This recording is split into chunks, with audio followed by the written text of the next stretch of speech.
Final week of this quarter, the right words at the right time. And what we are going to do this morning, me and Sunny are going to tag team a little bit. We're going to be reviewing for the first little bit, and then I'll finish us up. But let's look the right words at the right time. These are all of the words that we've looked at this quarter. I'm not going to read those to you because I know that you can read. But I would like for you to look through, and this is where I like to hear from you. If anything has stuck out, if you'll never forget something that was said about one of these, I would like to hear some comments here.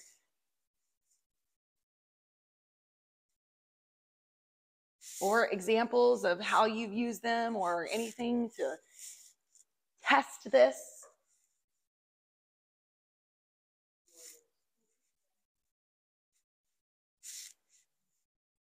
Words of forgiveness. I'm always amazed when I find out what people have forgiven, but they tell me that forgiveness is more for the forgiver. I can definitely tell by just the response of the words of forgiveness lesson that that's something that we all struggle with. And it's just something that we need to constantly be praying about. You're right. And it's just us letting go of it. It's definitely more for us to forgive. But I had so many comments after that one. I need to work on that. That's something I struggle with. And I know we all do.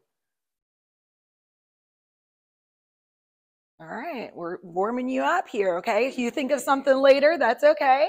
All right. How about this? And I know I'm going right at you with review. That's okay. The right words at the right time. Here are speakers. They just did a wonderful job. Here's all the speakers that we had this quarter. And anything stick out? Well, I know a lot sticks out. And we've done some better review for some weeks than others. If we didn't run out of time, we did it then.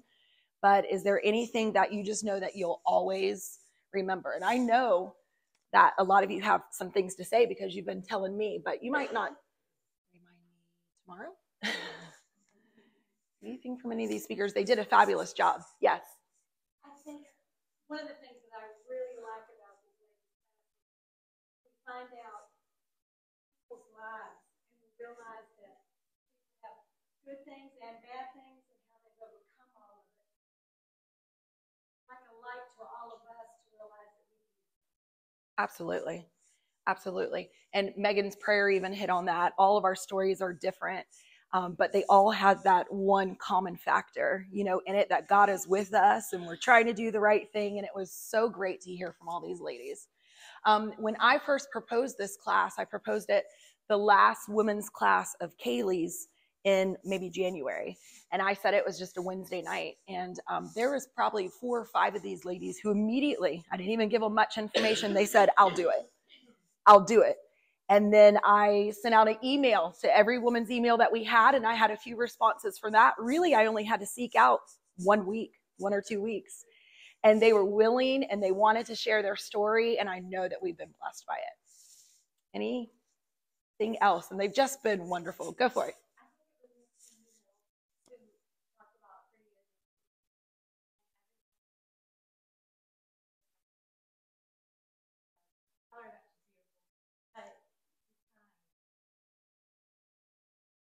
All those other things. Yep.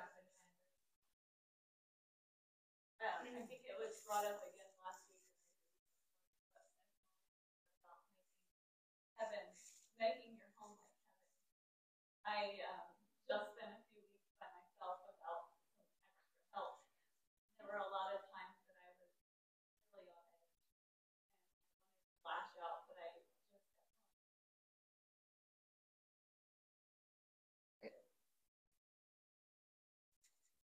the one where I think it was back to week when you were teaching Proverbs 10:19, too much talk leads to sin. Mm-hmm. And I thought, like you said, sometimes I'm feeling that awkward space to me, not awkward to anybody else. Like Job's friend. Right. Yes. But to me, it was really awkward. And I think, that didn't come out right, or much, or it's right. each onion. So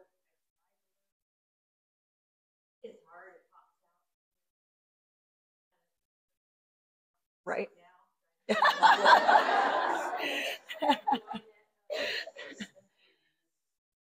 Right?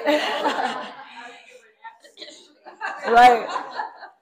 And listen, I know it's 9 a.m. on a Sunday morning. You didn't know that we were doing this right now. If you think of something later, let me know.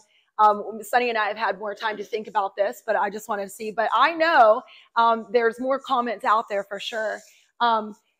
1 Thessalonians 5:11, therefore encourage one another and build each other up just as you also are doing. I wanted the class to be this, and it has been nothing but that. You have encouraged me. I know that you have encouraged the speakers. One speaker came away and told me, I've never felt so loved than after I told my story. What an awesome feeling. And you've done that for Sunny and I too, and I so appreciate that. I want to share some encouragement that we've received along the way. Your names are not attached to this unless you want to claim it, but I put some up here because they're great. We got sent this text. When you want to say it, but Holy Spirit be like. I absolutely love that. So I know that some people aren't ever going to raise their hand in class. So I just had to share some things that we've been given on the side throughout. Reading this morning in this verse, Proverbs 15:23 jumped out. Everyone enjoys a fitting reply. It is wonderful to say the right thing at the right time. And that name is on there. Little did she know that that verse is what spurred this class for me. That was my verse that I went to Jody with, and I said, I want to build a class around this verse right here. And she sent that to us. How about this? Someone sent this to me and they said, can you believe this happened to my toothpaste? I mean, we have a complete bust out. It is here. It is busted at the top. And I thought, oh, great. She said, you know, when I saw that this morning, I thought of you right away. Miss Melinda put this on Facebook. She talked to us about her colorful luggage, and she just got back from her trip, and it was to drive home the point that Jesus is real. These sweet notes taken by two people just in this class for someone who couldn't be here just to share. And you know what? They're younger than me, but they got it. They knew what was important. They wrote great notes and they shared it. I love this one. Want to share with you, I'm taking to heart Trudy's saying that you told us about Sunday, the go, just go. And I've had a lot of comments on this. Mom, your words are going to help more than just us. Very much on the spur of the moment, I've decided to go, just go to Virginia this weekend and surprise our daughter Kim, who is solo violinist in a musical. Will be so fun. I saw someone at an event about a week ago, and she looked at me and she said, just go, right? And I said, we're here, just gotta go. You will never regret just going. I've had several people this week say, well, good, came up several times. So I hope that's been helpful to you. You see, as iron sharpens iron, so one person sharpens another. And this comes from Proverbs 27:17. It is impossible for one tool to become sharper without the other. What does that mean? I need you and you need me. I want to continue this encouragement that we've given the speakers. Encourage sharing our story, and let's continue sharpening each other. It's a relationship that we should constantly be working on with everybody, but especially the women in this room, because we have the ultimate goal in mind. We all, are trying to get somewhere. And we need to help each other through that. Sunny, I'm going to turn it over to you. All right. I told you we were full teacher moding. I do. Full teacher moding this morning. So you've learned the things. We reviewed the things. Now you got to do the things. Okay. I want you to group yourselves. I am not asking, in the classroom, that means children are going to move their chairs everywhere and then it's a disaster. All I'm asking for is like this row, turn and talk to the row behind you. Maybe like 3 rows-ish is what I'm thinking. I have written some scenarios, mostly to do with church family relations. I'm thinking of us. Now, you could change it up if you want to and make it a world thing. That's totally fine with me. But discuss. You don't have super long. You get like 3 minutes, maybe 5. but probably 3, to discuss. Somebody's got to read the scenario. Everybody give their input, and then we're going to look to each group. You're going to read this. Somebody's got to speak for your group. You're going to tell us what was your scenario and what did your group think were the right words. Okay? Okay. I have some specific that I want certain people to have. Okay. Well, certain wisdoms might be helpful in some of these. Okay, so you 3. Okay, let's do the same back here. Kind of all of you grouped together. Okay, here. Old people. Season. This is a good one. Can y'all all discuss, you think, this whole group? Uh-huh. How about just these 2 rows? Discuss this one.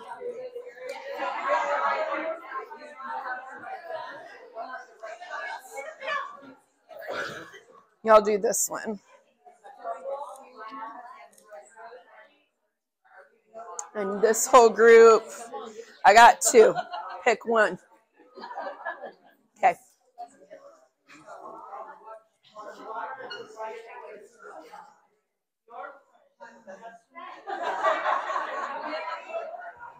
It's the only one I didn't dish out, but I was nervous.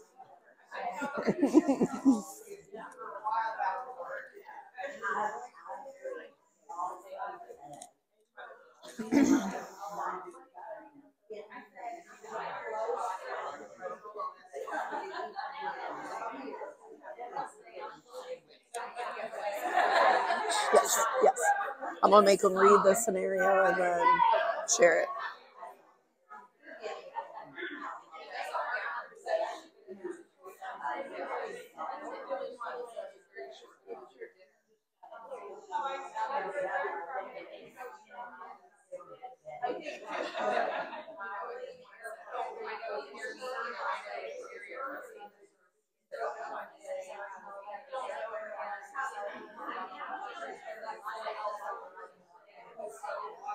You have 1 minute. 1 minute. You get 3.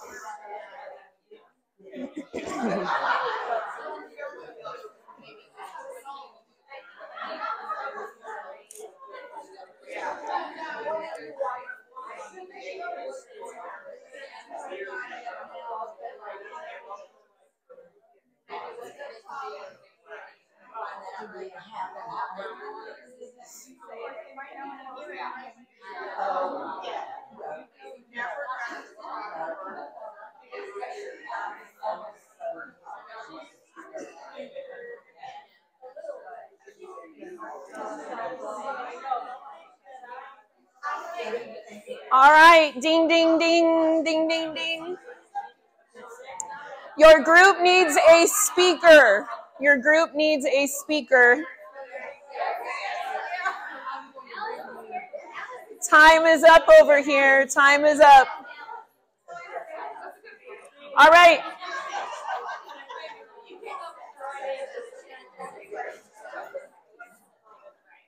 All right.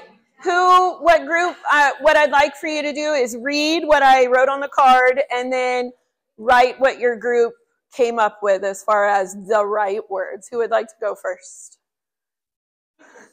Okay.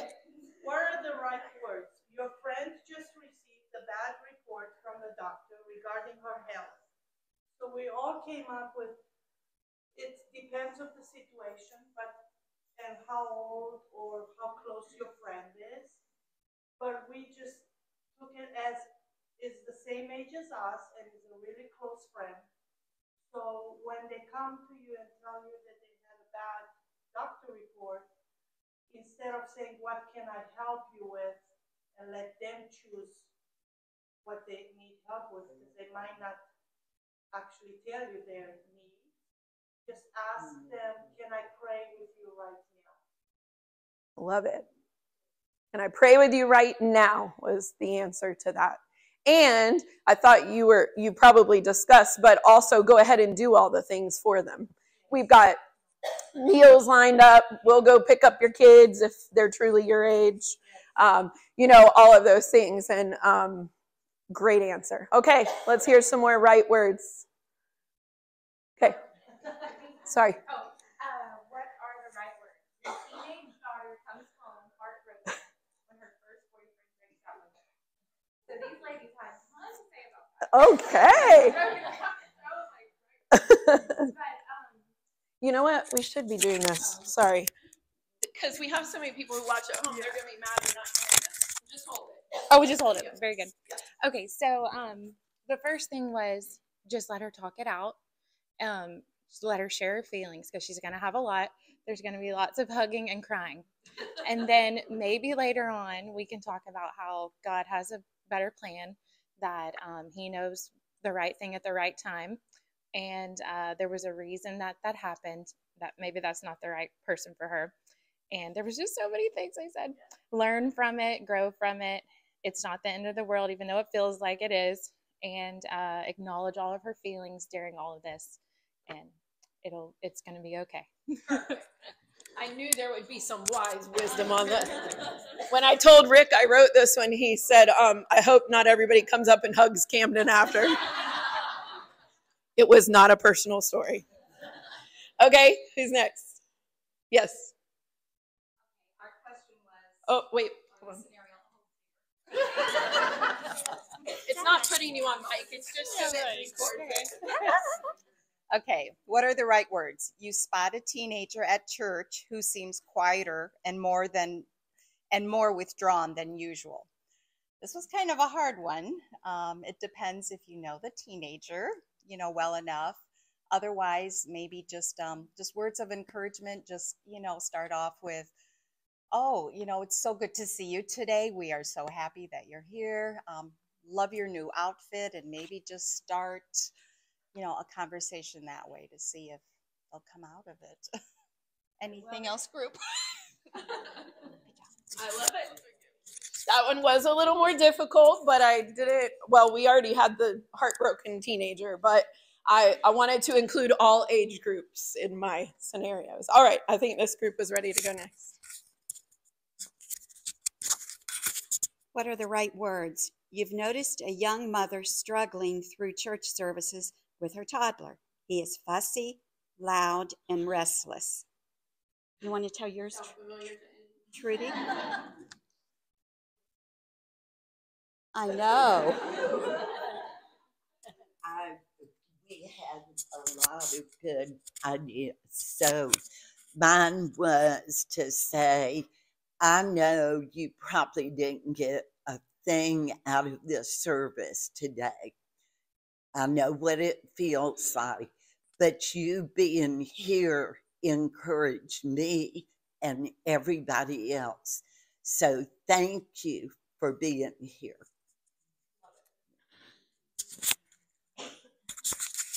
And going along with Trudy's, I think it's a good idea to tell them when they're feeling that way that you're not getting a lot out of it right now, but the discipline that you're teaching your child eventually will kick in, and you're going to be shocked all of a sudden how all that changes. That gives them a little bit of hope. That's great advice. Susan. Some of us Have need a to hear good that. one. Okay. Susan. I said Tylenol.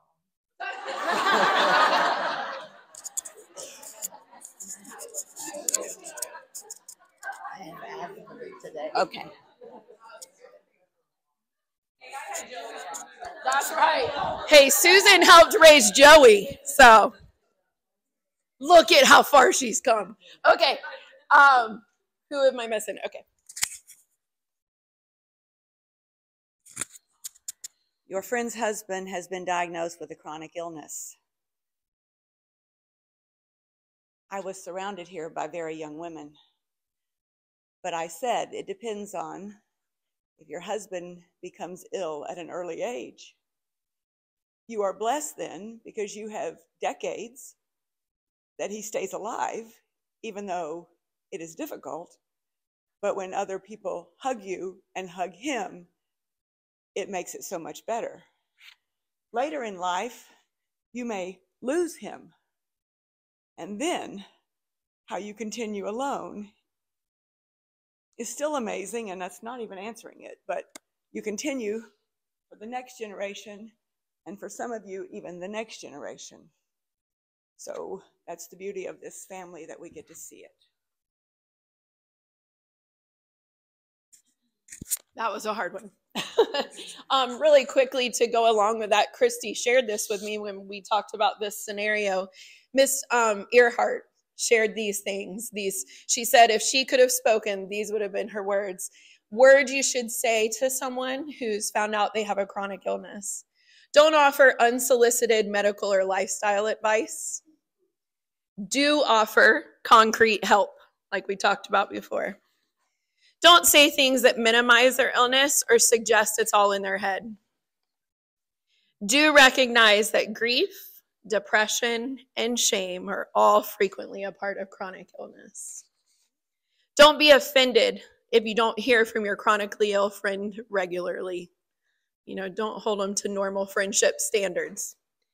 Do invite your chronically ill friend to gatherings and events, even when you think they're unlikely to attend.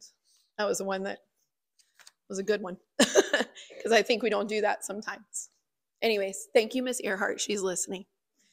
Okay. Yes. Got one more. Is this the last one? Yes. Another tricky one. A couple you and your husband enjoy spending time with seem to be arguing a lot, even in your presence. So we do have an example in our group. I won't tell you who it's from, but she offered it. I promise. Well, Sunny, I think you gave me this on purpose. Okay, so I run my own business, and me and my husband work side by side. We fight all the time in the presence of all the employees. So there's really not one word that you can say when that's happening. I mean, I'm looking around at the employees and going, be quiet. So I have learned that my employees change the subject. And that helps. It helps take their mind off, or our mind off, what we were arguing over. So there's really not just one right word. But I will tell you, the right thing to do is me work out front and him work in the kitchen. And there's no more fighting. More power to you working with your husband. And so one other thing that we had said, or a couple other things, but is sometimes maybe not offering a solution for them, but saying, okay, we recognize this is happening. What can we do, or what can I do to help you? And then Becca brought up too, do you want me to help you with this, or do you just need me to listen? Just being there for them, because it would be easy to cast judgment, on this, but just being an ear for them and hopefully being able to help them doing that. Yes. My mom and dad had suggestions for that, because she said we live together, we worship together, we entertain together, and we worked together for 25 years at a men's clothing store. And when my sister Vicky, when it was her turn to work at the shop, she said, I can go in the morning and tell when it's been a little testy, because Daddy's sweeping the front and Mom's in the back working on something. They had the same method.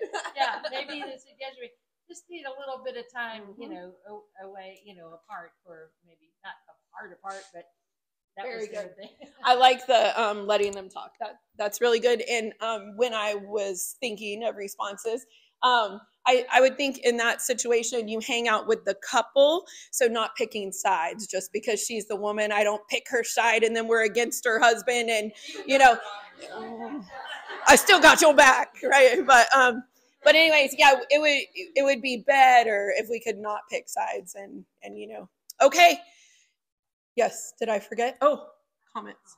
Okay. Yes.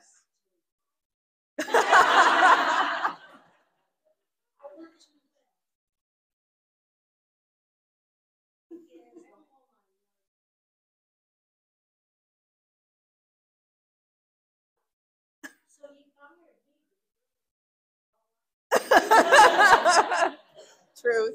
Yes, Joey.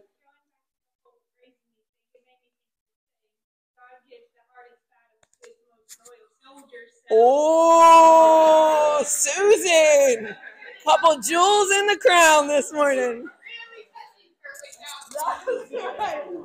Thank you all.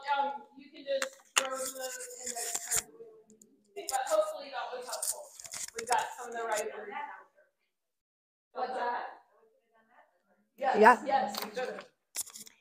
You see, once you understand the power of your tongue and the power of your words, you just can't say anything anymore. Even in these situations, it makes you think a little deeper and you realize the importance of the power of your words. James 3 has come up several times this quarter. And in my Bible, it's titled, "The Tongue is a Fire." And we talked about this last week. And I want to specifically look at James 3:8, which I have kept from you from this whole time. And I know some of you were aware of it. But it says, "But no one can tame the tongue. It is a restless evil, full of deadly poison." James says it's impossible to tame the tongue. So what are we doing here? What was this class all about? It's impossible. Let's go back to the fire scenario that we talked about last week. A raging fire is out of control. It's going to lead in destruction, but those firefighters can get there and can control it. Can they put it out completely? Maybe not, but they can control it. And just like those firefighters can control the raging fire, God and the Holy Spirit, asking Him, can help us tame our tongue with their help only. The same tongue that can lead to destruction is the same tongue that can lead to all these blessings that we just said about people in different situations. The same tongue that can speak evil and spread hate is the same tongue that can speak kindness and to help this world because it desperately needs it. We will be held accountable for our words. I want you to imagine someone following you around and they are recording every word you say on the phone, to your friends, to your kids, words that you say to yourself, words that you say to your husband, reading all your texts. Imagine that recording is played back in the presence of someone else. How are you feeling right now? Are you happy to claim those words? Are you proud? Ashamed? Are you embarrassed? This is not hypothetical.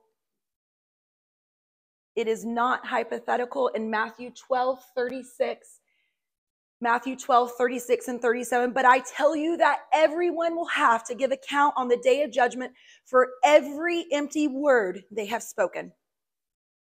For by your words you will be acquitted, and by your words you will be condemned."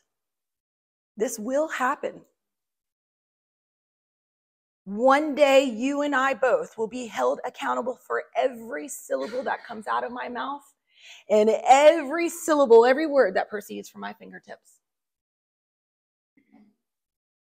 2 Corinthians 5:10, "For we must all appear before the judgment seat of Christ, so that each of us may receive what is due us for the things done while in the body, whether good or bad." All of us will be there, dead and alive. Yes. Not only you'll actually remember yourself those words from years past. Yes. And right up to the day you die, you will remember those. Lots of words you'll remember. Yeah. That's right.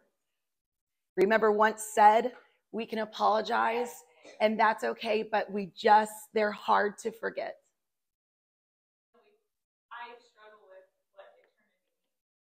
It's hard for us to wrap our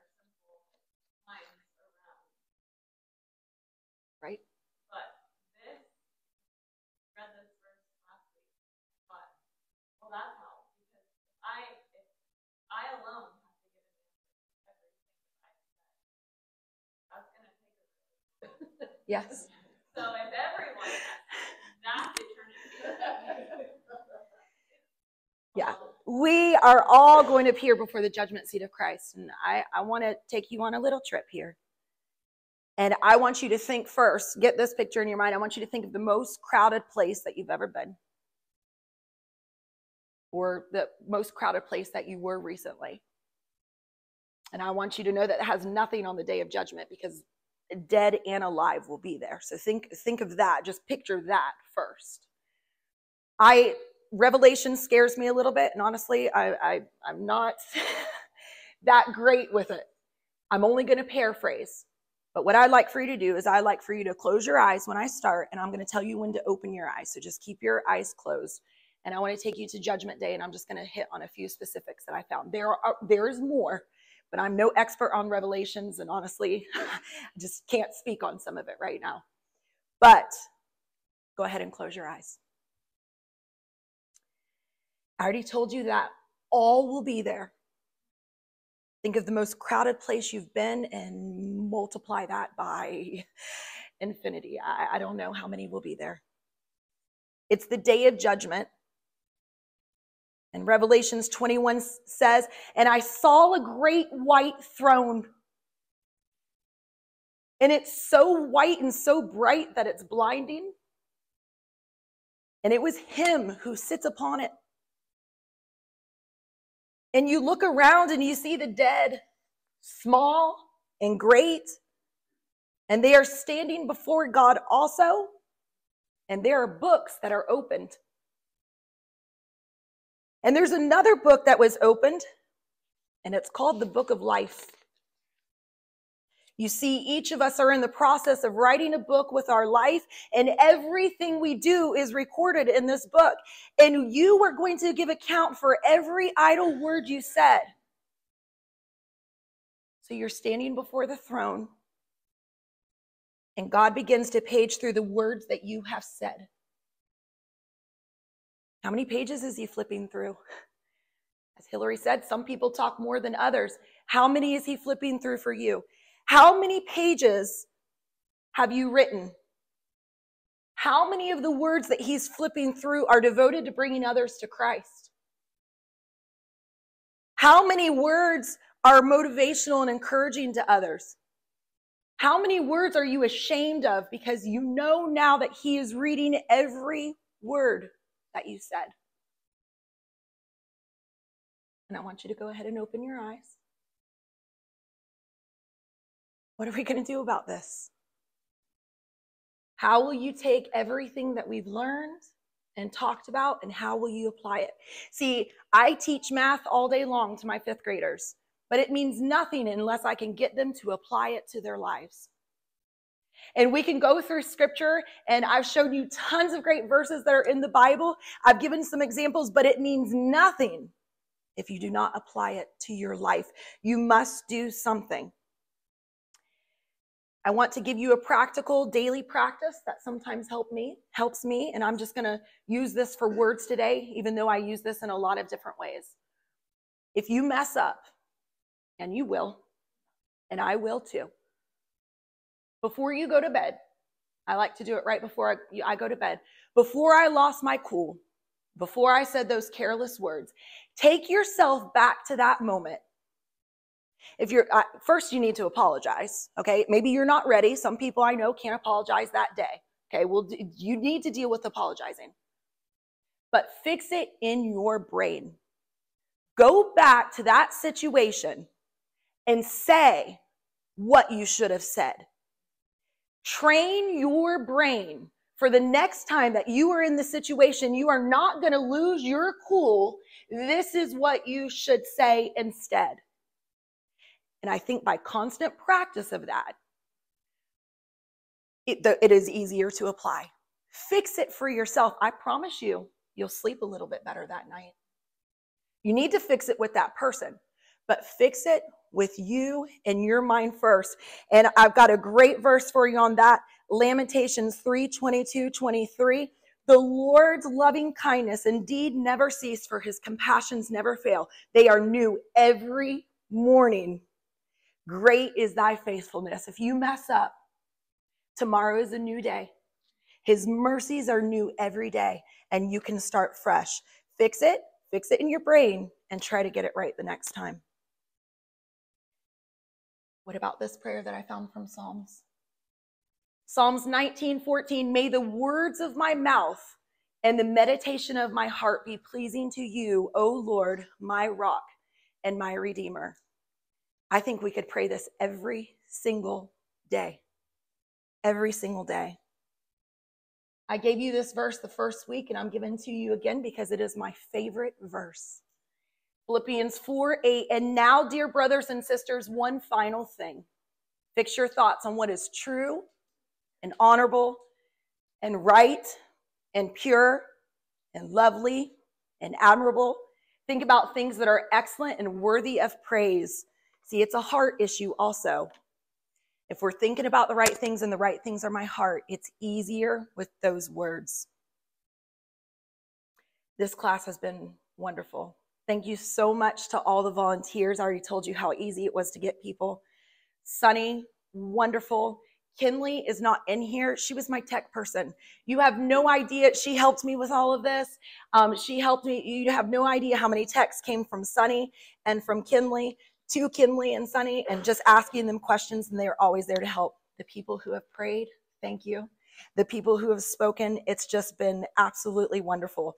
And I want to remind you of something that that I told you the first week. Satan tried to get me not to do this class. He told me that I did not have anything to say. And he said, no one will care. And I said, no, I feel a nudge. I'm going to say something. And I'm so glad I did, because I've gotten so much from it. So I want to encourage you on something.